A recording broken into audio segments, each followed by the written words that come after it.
今年就是我59岁哈，因为明年60嘛，赶到了那个点，终于比较可以倚老卖老的来谈嘛，可以聊聊走过的路。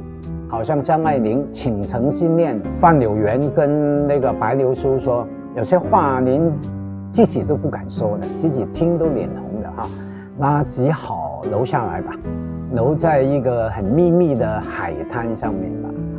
所以我会把这个书啊，大书啊，定位为一些生活的脚印。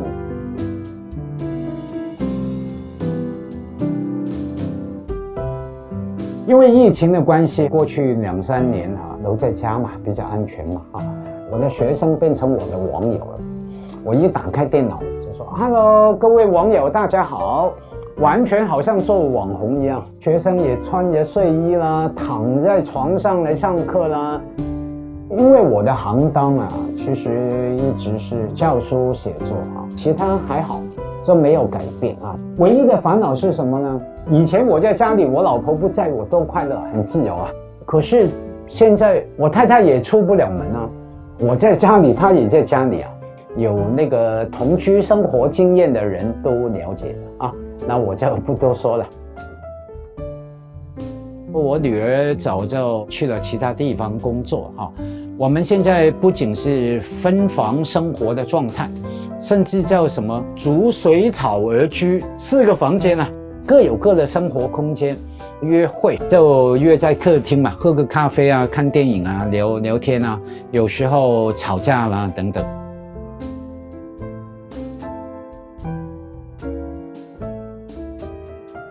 我主要做几个运动吧，我的腰什么不好哈，那只能做那种非常基础的了。通常呢，我就做瑜伽，选一段我爱看。我为了健身，健我的胸肌，我还特别买了一个这样的哑铃，苦练到60岁，我就可以脱掉衣服给你们看了，有腹肌了。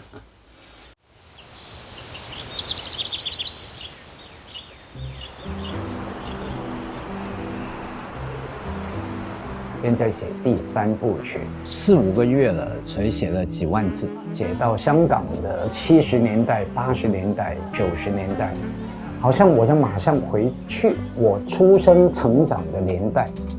一个人在书桌前面一点都不孤独，我创作一个世界，小说世界里面的人，跟他们交朋友，不管我们身边有什么样亲密的人，再怎么沟通都好像总有误差嘛啊！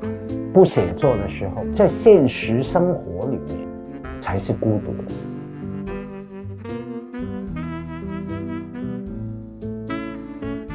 我也是写了一眨眼40年的小方块，那每天找不同的题材，我的观察，我的体会，我的意见，我的主张啊。其实写小说这个愿望哈，一直在心里。那时候我差不多40吧。书童说，你要调动全身的体力，才能支撑小说的消耗。我那时候不懂，生活上很多好玩的事情啊，交朋友啊，看乱七八糟的书啦，哈，更别说工作、家庭哈。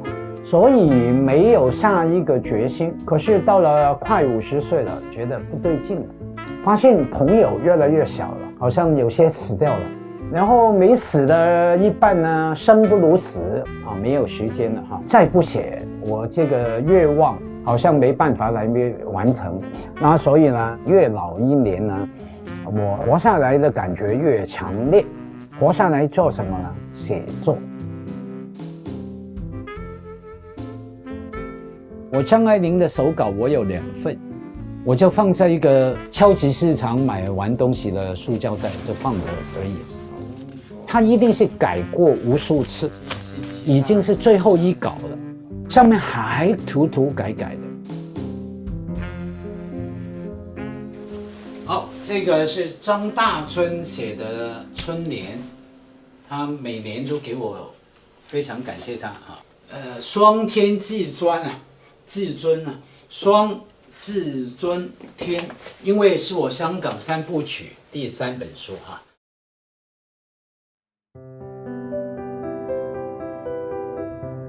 从几位前辈手上接了一些书，上面贴了很多小小的黄纸条，也是那些作家的遗憾。我就完全想象一群的作家、诗人、学者、老朋友聊天，下雪的晚上在火炉前面喝酒偶尔拿出来看一看，摸一摸，你跟你偶像分享了同一个 moment， 鼓励我继续写下去。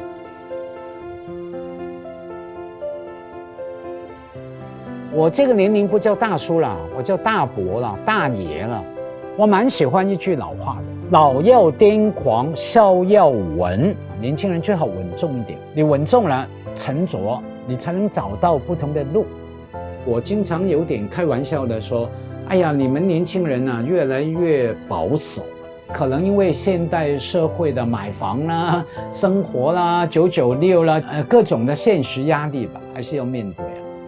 那老要癫狂呢，有2个理由。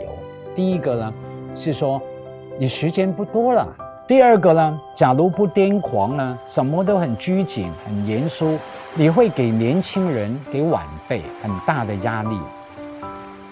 我也特别喜欢《心经》有句话叫“远离颠倒梦想”。